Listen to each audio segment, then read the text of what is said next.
یہ کہانی صرف میزوں پر بیٹھے مذاکرات کی نہیں ہے۔ یہ کہانی ان قبروں کی بھی ہے جو ابھی تازہ مٹی سے ڈھکی ہوئی ہیں۔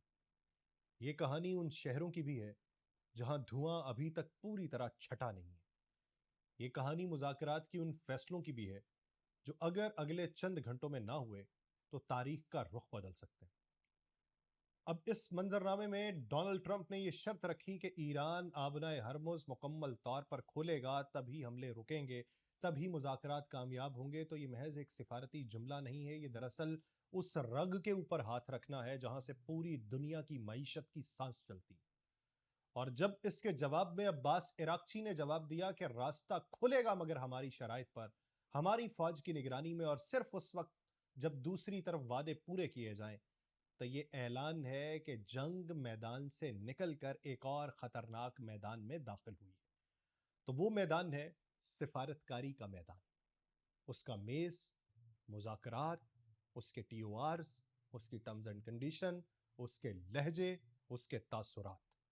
یہ وہ لمحہ ہے جہاں ایک طرف جنگ بندی ہے مگر دوسری طرف جنگ ختم نہیں ہوئی، صرف اس کی شکل بدلی ہوئی۔ تو اب دیکھنا یہ کہ ایران کی ڈیمانڈز کیا ہیں اور دوسری طرف بات کیا منظر عام پہ آئے گی۔ آپ سب پر سلامتی ہو، میں یاسر رشید ہوں اور آپ دیکھ رہے ہیں یاسر رشید آفیشل۔ ناظرین، تصویر کا ذرا دوسرا رخ دیکھیں۔ یہ جنگ کسی ایک ملک تک محدود نہیں رہی۔ ایران پر حملے شروع ہوئے تو جواب صرف ایک سمت میں نہیں آیا، پورے خطے کے اندر پھیلا۔ بحرین سے لے کے کویت، جارڈن، عراق، سعودی عربیہ، قطر، یونائٹڈ عرب ایمریٹس، ہر جگہ کسی نہ کسی شکل میں آگ پہنچی۔ کسی نے اس آگ کو سینکا، کسی نے آگ بجھانے کی کوشش کی، اور کسی نے فالس فلیگ اٹیک کے ذریعے اس آگ کو مزید بھڑکانے کی کوشش کی۔ یہ وہ جنگ تھی جس میں میزائل صرف فوجی اڈوں تک محدود نہیں رہے، رہائشی عمارتیں، بندرگاہیں، ایئر بیسز، سب اس کی زد میں آئے۔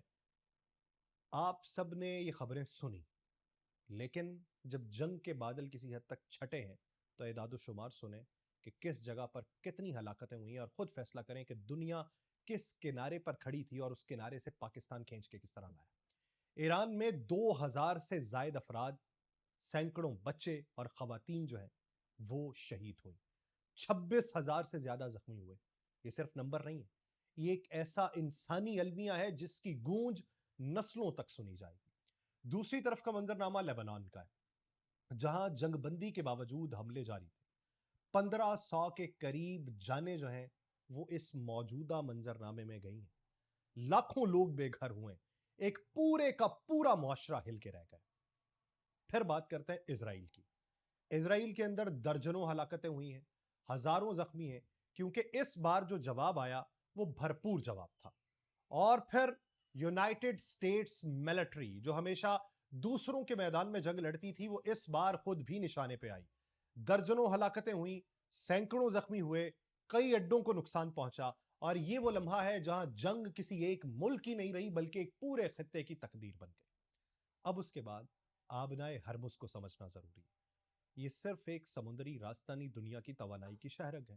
آپ نے اس بارے میں بہت زیادہ سن لیا، دنیا کا ایک بڑا حصہ تیل کا اسی راستے سے گزرتا ہے، آپ نے یہ بھی سن لیا۔ عباس عراقچی جب یہ کہیں کہ راستہ کھلے گا مگر ہماری شرائط پر، تو اس کا مطلب کیا کہ دنیا کی معیشت ایک ملک کے فیصلے پر کھڑی ہے۔ تو امریکہ اس نہج تک کیسے آیا کہ بین الاقوامی میڈیا اس چیز کو رپورٹ کرنے لگے کہ امریکہ قطر میں منجمد ایرانی 6 ارب ڈالر جو ہے اس کو بحال کرنے پر رضامند دکھائی دیتا ہے۔ یہ ایک الگ بات کہ وائٹ ہاؤس کے ایک شخص نے بین الاقوامی نشریاتی ادارے کو یہ بتایا کہ ایسا کوئی بھی آپشن نہیں تھا۔ لیکن عالمی معیشت کو جو جھٹکا اس وقت لگا ہوا ہے وہ شاید 2008 کے بحران سے بھی بڑا ہے۔ یہی وجہ ہے کہ ساؤتھ کوریا سے لے کے خلیجی ریاستوں تک سب ایک ہی بات کر رہے ہیں کہ جنگ رکنی چاہیے مکمل طور پہ، لیکن مسئلہ یہ ہے کہ جنگ رکی نہیں، تھمی ہے۔ اور پھر دوسری طرف اسرائیلی وزیر اعظم بنجمن نیتن یاہو یہ واضح کہہ چکے ہیں کہ لبنان جنگ بندی کا حصہ نہیں اور اسی لیے اس پر حملے جاری ہیں۔ لیکن پھر اطلاعات CNN رپورٹ کرتا ہے کہ 14 اپریل کو ایرانی ڈیلیگیشن اور لبنانی ڈیلیگیشن جو ہے یہ واشنگٹن ڈی سی میں ملاقات کریں گے جنگ بندی کے حوالے سے، کیونکہ ایران نے کہا کہ لبنان میں حملے جاری رہے تو جنگ بندی ختم سمجھی جائے گی. تو یوں بظاہر یہ دکھائی دیتا ہے کہ ایران کے آگے گھٹنے کہیں نہ کہیں پہ امریکہ ٹیک رہا ہے.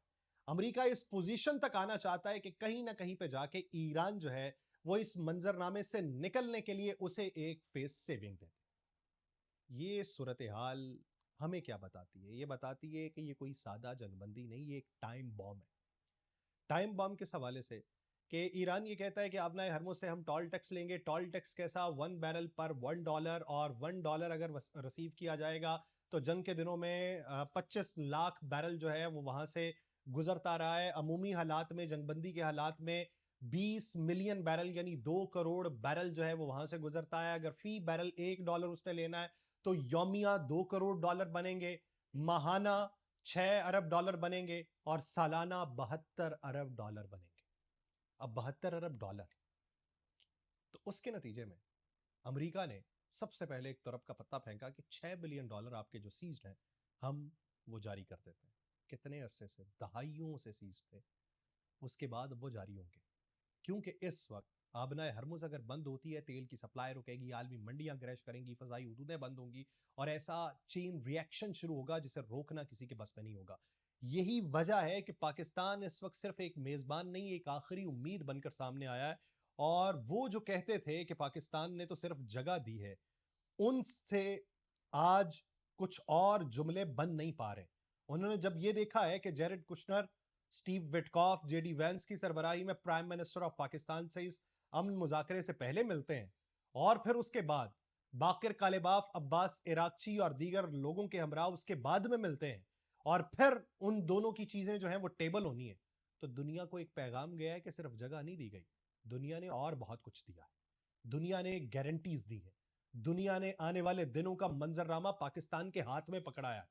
اور یوں آج دنیا جو ہے ایک ایسی پتلی سی نہر کے اوپر ہے جس کا نام ہے آبنائے ہرمز، اور یہی وہ جگہ ہے جہاں سے دنیا کی 20% سے زیادہ توانائی کا گزرنا ہے، اور یہی وہ جگہ ہے جہاں اسلام آباد میں بیٹھ کے بات یہ ڈیسائیڈ ہوگی کہ راستہ کون سا نکالا جائے گا. امکانات میں سے یہ دکھائی دیتا ہے کہ کچھ عرصے کے لیے، جب میں یہ ریکارڈ کر رہا ہوں اس وقت تو امکانات بہت زیادہ روشن ہیں. یہ ممکنات میں سے ہے کہ ایران اس کا بینیفٹ کچھ اور لے لے. ایران نے اپنا کیلکولیٹر جو ہے وہ اپنے ساتھ رکھا ہوا. کیلکولیٹر سے مراد کیا ہے؟ محمد باقر کالباف نمائندگی کر رہے ہیں پارلیمان کی، لیکن محمد باقر کالباف کا جو پس منظر ہے فوجی پس منظر ہے. فوجی رہ چکے ہیں، جنرل رہ چکے ہیں، پاسداران انقلاب پہ رہ چکے ہیں. عباس عراقچی سیاسی چہرہ ہے. اس کے علاوہ ان کے وزیر خزانہ بیچ میں موجود ہیں جو وہاں کے سینٹرل بینک کو بھی دیکھتے ہیں. تو یوں معاشی اعتبار سے، سماجی اعتبار سے، سیاسی اعتبار سے، دفاعی اعتبار سے پورا کیلکولیٹر وہ ساتھ لے کے آئے ہوئے ہیں.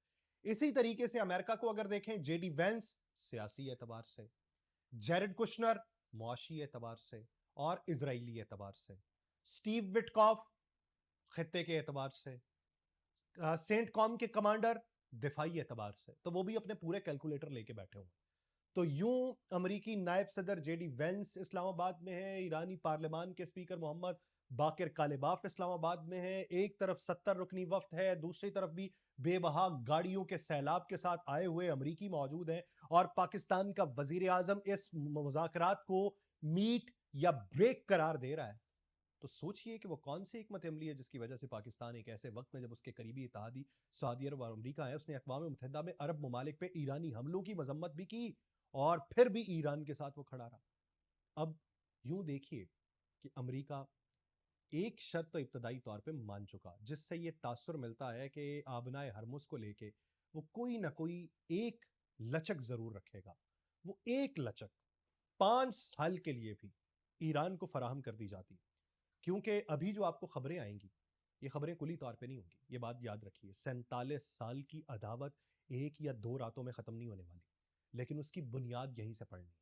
ایک فریم وقت طے ہونا ہے جس کے بعد جس کے خد و خال وضع ہوں گے، اور پھر یہ طے ہوگا کہ اگلی میٹنگ دوبارہ ہونی ہے یا بیچ میں جو ثالث ہے اس نے پیغام رسانی کرنی ہے، اور جو چیزیں ہیں وہ تمام تر تبدیل ہونی ہے ایک پیسج آف ٹائم کے ساتھ. تو یوں ابتدائی طور پہ سائن یہ دکھائی دے رہا ہے کہ ایران کا پلڑا بھاری ہے، اور ایران بلین آف ڈالرز جو ہے وہ وصول کرے گا.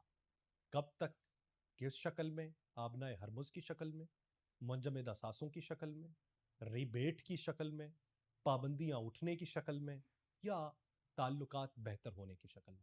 یہ ابتدا ہے جو آج ہونے جا رہی ہے، اور اس کی انتہا جو ہے وہ شاید بہت سو کو راس نہ آئے۔ مجھے دیجیے اجازت، اللہ نے کے بعد۔